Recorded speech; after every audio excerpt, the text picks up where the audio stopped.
We're going to discuss how to find vertical asymptotes. The equation of vertical asymptotes appear in the form x equals h. This equation of a line has only the x variable, there's no y, and the number h, it has the h.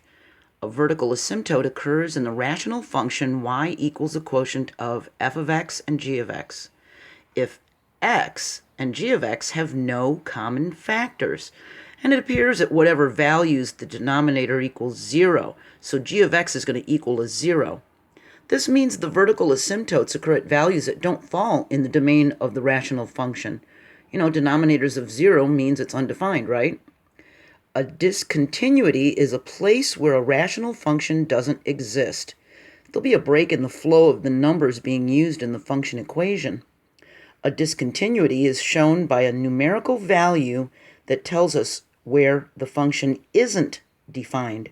It's not in the domain of the function, and we know that a function is discontinuous whenever a vertical asymptote shows breaks or gaps in the domain. We try to find the value for x in which the function is undefined. First thing we do is we set the denominator to equal 0. So our denominator is x squared plus 4x minus 21. We make it equal 0, and we solve this equation for x. Now, because this is a quadratic equation, we try to factor it. So we have x plus 7 times x minus 3 equals 0. And we set each factor to equal 0 to solve it. Almost like the principle of zero products, right? So we've got x plus 7 equals 0, which becomes an x equals a negative 7, and x minus 3 equals 0, which gives us an x equals 3.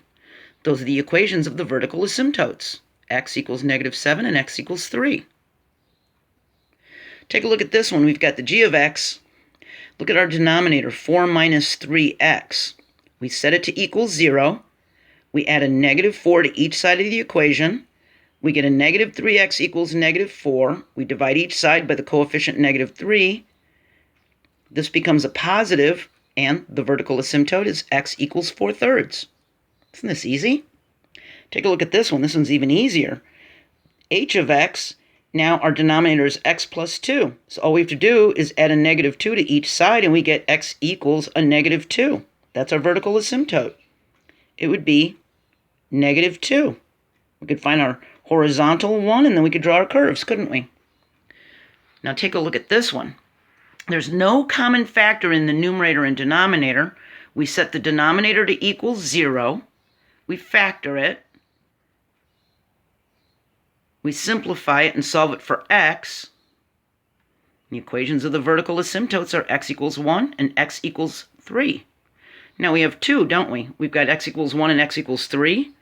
It would be a graph something like this. We'd have like a parabola in here. See? Just squeezed in there. See? So remember, asymptotes are imaginary lines that a curve gets closer and closer to but never touches. And they're lines drawn to help us with the shape and direction of the curve or the function, and they show us where the function isn't, okay? Now you can see the description of this video. There's going to be links to equations for horizontal asymptotes and oblique asymptotes, all right? I hope you'll check them out. I hope this was helpful, and I'll see you next time. Bye.